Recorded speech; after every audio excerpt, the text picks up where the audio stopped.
Good morning. We've got something exciting for you today. We're going to launch our first agent. AI agents are AI systems that can do work for you independently. You give them a task, and they go off and do it. We think this is going to be a big trend in AI and really impact the work people can do, how productive they can be, how creative they can be, what they can accomplish. We're starting today with Operator.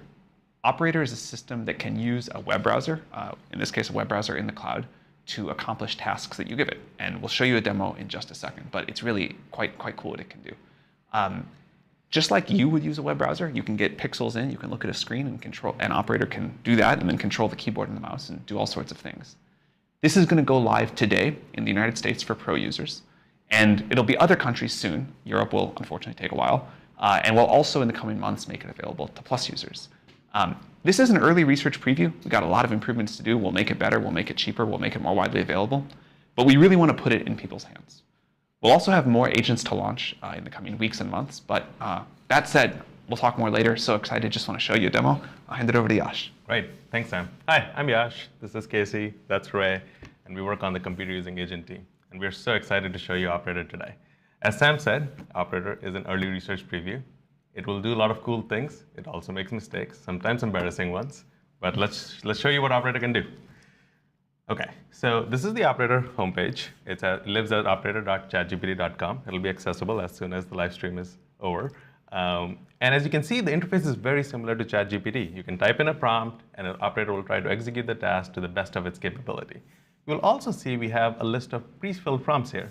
These are not really meant to be recommendations. These are meant to be things that, to give you an idea of what Operator can do. We have also collaborated with various brands like OpenTable, AllRecipes, StubHub, Uber, Thumbtack, DoorDash, eBay, Target, to make sure Operator really works well on these websites. But also, we think users will find Operator very valuable in interacting with these platforms. So with that, let's jump in with a demo. OK, so I'm going to start with something fairly simple. I'm going to use OpenTable and say, book me a table for 2 at Beretta tonight at 7 p.m. OK. And so you specifically chose OpenTable. Yeah, in this case, I'm asking Operator to use OpenTable to book a table for 2 at Beretta. Beretta is a restaurant in San Francisco. It's great. You should try it out. And at 7 p.m. And I'm using OpenTable in this case, but I could have easily said, just do Beretta, and it would have probably gone to search engine, figured out how to make a reservation as well. But let's see what it does. So can you explain what's happening in this? Yeah, great. So I'm going to expand this a little bit.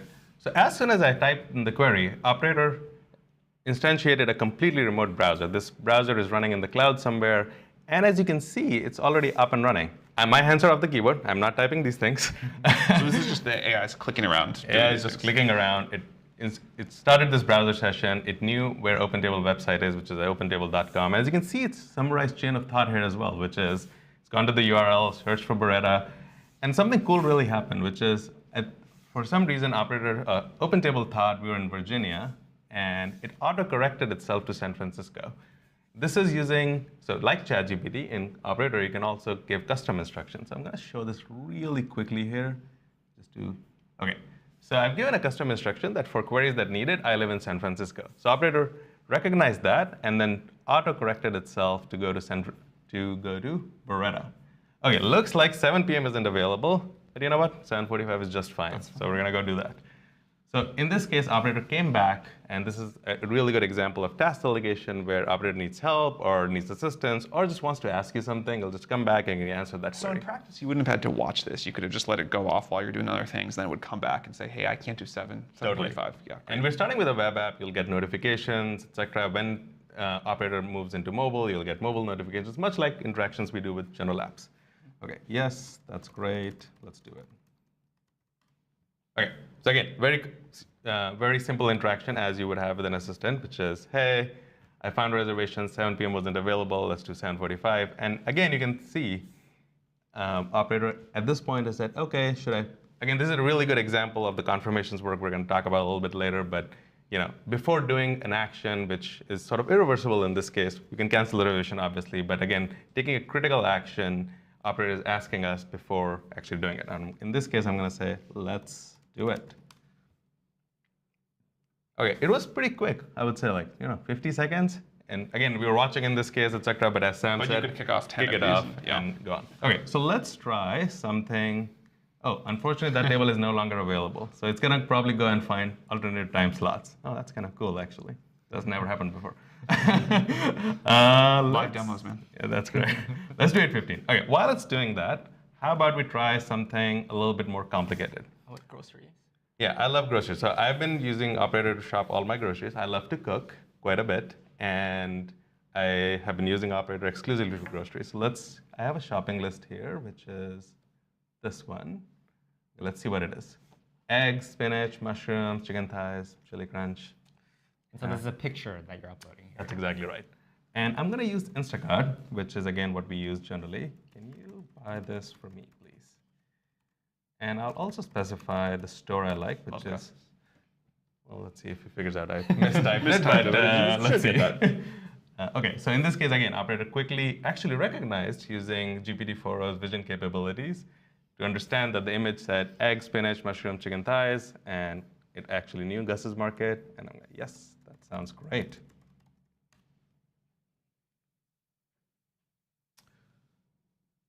Cool. Again, just like OpenTable, it instantiated a browser, and it's going to go ahead and start doing tests. I'm going to expand the view, and let's see what it does. So in both of these cases, you've said what you want it to use. If you just say, buy me these groceries and don't specify Instacart, what happens? It will do a search, use a search engine, much like we do, and it'll find, Instacart or Gus's Directly website or whatever else is on the search engine, go through that, ask you questions if it needs clarifications, and go from there. I'm curious what's happening here, though, Ray. Do you want to tell us a little bit about it? So now that you've seen a bit of Operator, let me talk a little about the research behind it. So Operator is based on a new model we've trained at OpenAI, which we're calling the Computer Using Agent, or CUA for short. So CUA is a model built off of GPT-4o, but it's also trained to use and control a computer in the same way that humans can by just looking at the screen and using a mouse and keyboard to control it.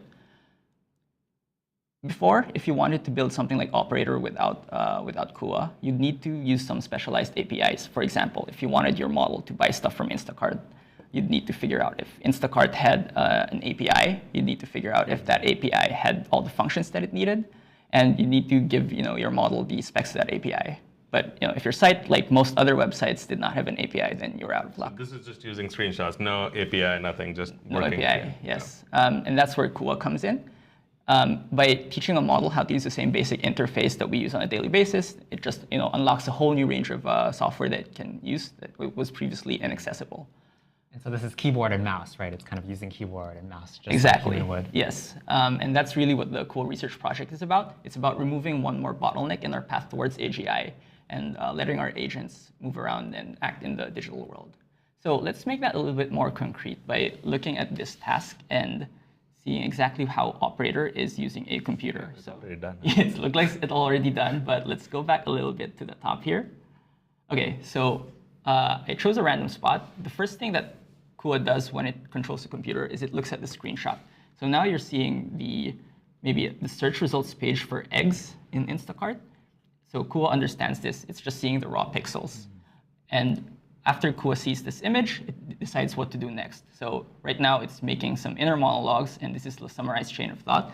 So what CUA is doing is, according to it, it's selecting organic eggs and adding it to the cart, which is a reasonable thing to do. So after it does this plan, it then figures out what the next action it should take is. So let's see what it does in the next step. OK, so you see that it performed a click on this add button right here. So that's very reasonable. Now, every time CUA does an action, it takes the next screenshot of the computer so that it knows what effect its action had on the computer. So let's see what happens next. Yep, OK, so after clicking on the add button, now you see it in the cart. And this just kind of keeps continuing. Let's see what it does next. OK, so it creates the next subplan, which is adding eggs and searching for spinach. So it's probably going to search for spinach now. OK, so it clicks on the search bar right there. It types in spinach. So this loop of taking actions, grabbing screenshots, and creating new subplans, it just keeps going on until Operator decides that it's done with the task. And then it goes back to you. It's very cool to see its thought process going like that. It is, yeah. So let's actually go back to live. And yeah, Operator is done. Yash, do you want to see if Operator did your job right? Yeah, let's see. know what? I want a little bit more eggs. I think we eat a lot of eggs. Okay, so what I can do at this point, and I'm going to just click this button called Take Control. So this remote, as we were talking about, like Operator fires up this remote browser to do it. We almost think of it as a surface area where Operator can work and then I can work. For example, in this case, I took over control from Operator, which is also key to sort of how we think about user and user controls. Like at any point in time, a user should be able to take control and give Operator instructions or tell a little bit more, guide a little bit more, et cetera. It's like passing the laptop back and forth, just like you did with Ray. Totally, exactly right. Just like, in this case, I'm gonna make those two, and then I'm just gonna tell Operator. This is again like very much like if you and I were working, I'd be like, hey, I did this, can you fix this? And I'm gonna tell Operator, I added another egg, good to place order now.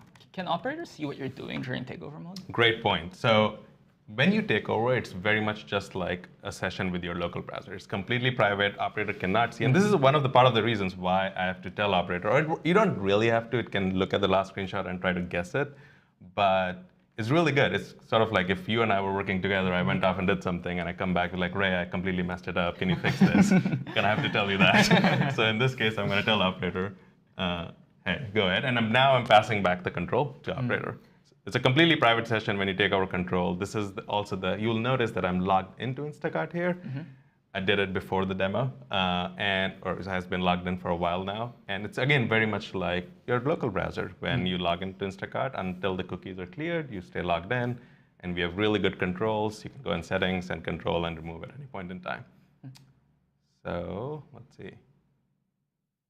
OK. I will skip the payments here. And we are going to, should we try to do a few more things? Let's, yeah.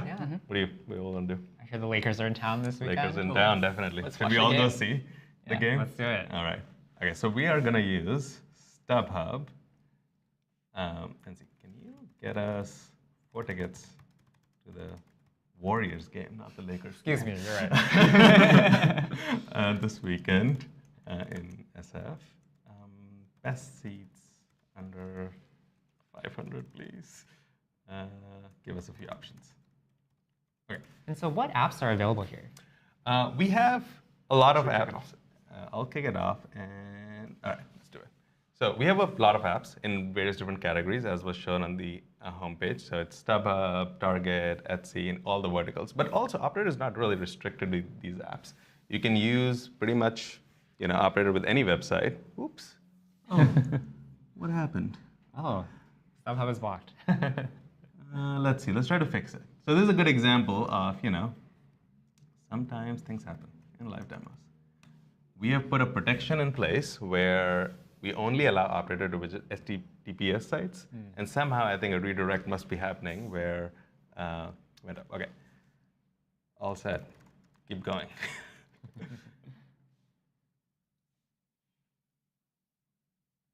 OK, cool. So again, as we have talked about, it's a remote browser, so it can do a lot of things. One of the advantages of doing that is you can do a lot of tasks in parallel, as Sam, you were talking about earlier. So let's try to do a few more tasks. Australian Open is going on, and I've been very inspired by it. Did you watch the quarterfinals? I've been watching the quarterfinals. All right, great. OK, so I'm going to try and see if I can get a tennis code. Can you see if St. Mary tennis code in SF is available tomorrow? OK, so I said St. Mary because I live in Bernal Heights. That's pretty close by. And while that's going, let's also... And that time you didn't use did an not app. I did not specify a website. I can actually quickly go back and see. In this case, it's doing very much what we would do, which is like, go to a search engine and then Just search use for the it. internet, like Exactly. OK, I'm also hosting a Super Bowl party. You guys are invited. Thank you. Thank you. Okay. But I need to clean the house. Can you find me house cleaners for next week, please? OK. And lastly, we've all been working really hard to bring this to you. The whole team. The whole team. We have a big crew here. Everyone's working. And we're really getting hungry. I didn't have breakfast. And I kind of want pizza, even though it's weird for breakfast. But that's OK. And so I'm going to go ahead and order some pizzas. OK. So we're going to use DoorDash in this case. Can you get us 10 medium, 10 good enough? Yeah. 10 medium-sized pizzas from Goat Hill? Goat Hill? Okay. Goat Hill Or pizza. Go to. Can you make sure you have barbecue? I like that. Please add barbecue pizza, but pick a variety. It's so hard not to say please to the AI. I just feel like I have to be very nice to it, which I do. Okay, the shop might be closed. So if the restaurant is closed, just schedule it. And I love that you're talking to it just like you would a human. I'm thinking inner monologue, and then I'm typing it out. Earliest time possible. Okay. Also, one thing I'll call out, I think, okay, cool. Okay, so it's just asking me to confirm basically what I said in a much better way. Yes. We can't see the notifications popping up on the live stream, but for example, as the other tasks are going on, if I need assistance, for example, in this case, it asked me, hey, this is 941100, I can just say yes. But I would be getting notifications, etc., so that whenever operator needs help, we can go back and help. Looks like in this case, it's already found us tennis courts. And okay, well, we have some selection to make. Wow, all of the seats are amazing. I know. Why do I believe 374 is better than 262? That's an interesting thing. But it's lower rated. Okay, which one should we add? Row 6? I think row 1. Row 1 is Row good. 1? Okay, do that. let's do that. Let's do section 214. Row 1. So this is a good time to talk about the human in the loop interaction mode that we've been developing. You can see that operator comes back and asks for confirmation when it's about to do anything kind of impactful. And yeah, so I think we're all very excited about this vision of operator doing your chores for you, but it is one of the first agents that we're putting out in the world and which has real world side effects. And so we thought carefully about how to deploy this safely. The framework we used to think about this was one centered around misalignment. So for example, what if the user is misaligned?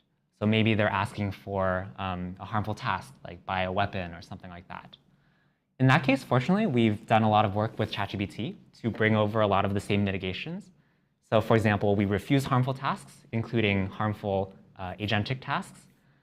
We have moderation models, we have post hoc detection, we have blocked websites.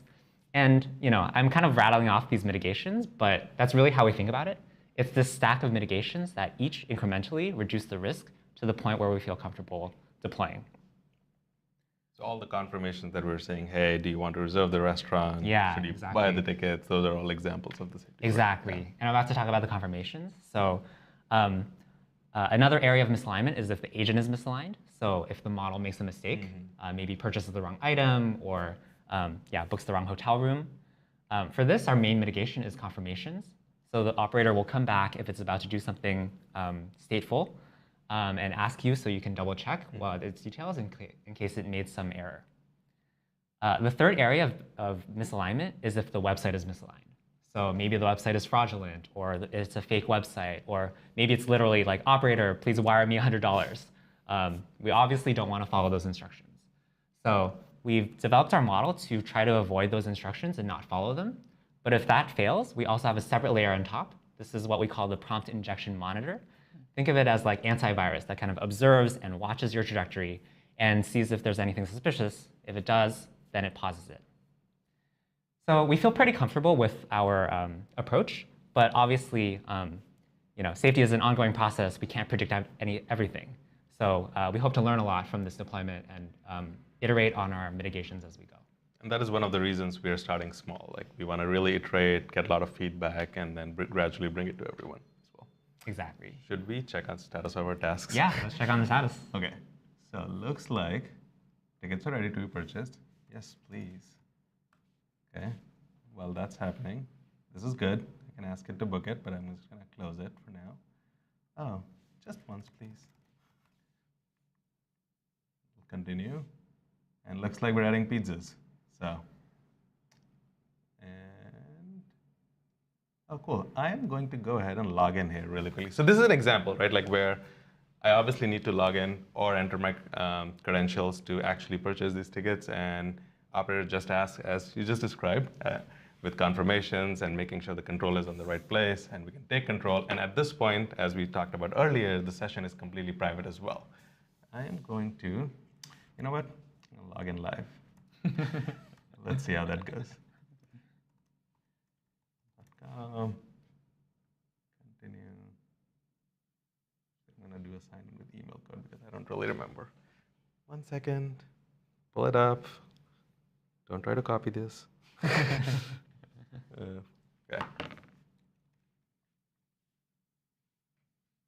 All right, great. Now, again, I can sort of continue the purchase here, or I can ask operator to do it, but I am going to go ahead and just quickly do this purchase for myself. Click, click, click.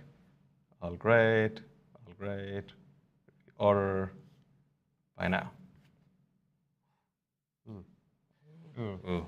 Maybe we don't want to show that live. Yeah, maybe. Well, let's see. I kind of want to buy the tickets. Okay. Whoops. All right. Done. I'm going to cancel this card. It's probably fine. Okay. I'm all set. Thank you for the help. Okay. So how reliable is this in practice? Yeah, so we've seen a lot of cool demos, but again, we want to remind you that Operator is a research preview. It will make mistakes, and it is not perfect. That said, we can look at a few benchmarks and kind of quantify how good Operator is right now. So one of the first benchmarks that we're going to look at is called OS World. OS World is an eval that measures how well AI agents navigate common operating systems like Linux. On this task, Kua gets a 38.1% score, which is higher than other publicly published results. Human performance in this task is 72.4%, so we still have room to grow, definitely. The other eval we'll take a look at is called WebArena. WebArena is an eval that measures how well AI agents navigate some common websites like e-commerce websites or social forum websites. So on this task, Kua gets 58.1%, again, higher than other publicly published results, but still falls short of human performance. Still a way to go. Still a way to go, yes. One thing that's important to remember about WebArena is that even though it's the web, we're still just giving it the same universal interface of screen, mouse, and keyboard. We're not giving it any extra information that might help it do the task, like the raw text of the web page or information about which buttons are clickable. And all the information it needs, just like humans, is just in the screenshot. And so right now, obviously, in Operator, we're using the browser, but I could use the model with the computer as well, with just Ubuntu or Mac or whatever else. Yeah. Awesome. Great. Well, in the last, I don't know, 15 minutes, I think I did all my errands for the week. Got my groceries, Very productive. tennis court booked, cleaner's coming, hopefully. We'll see. We'll check on the status. We have tickets. Everyone's coming.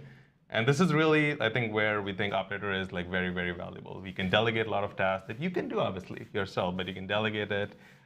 It can make a lot of progress with you. Sometimes we'll get stuck. As we said, it's early, but you can come back, help it, and over time, it'll continue to get better and better. And one last thing. We're launching this today. We're going to start slowly rolling it out right now. By the end of the day, everyone on Pro in the US will have access. But also, we're working on the API. This model will be available in the API, and we'll be launching in a few weeks.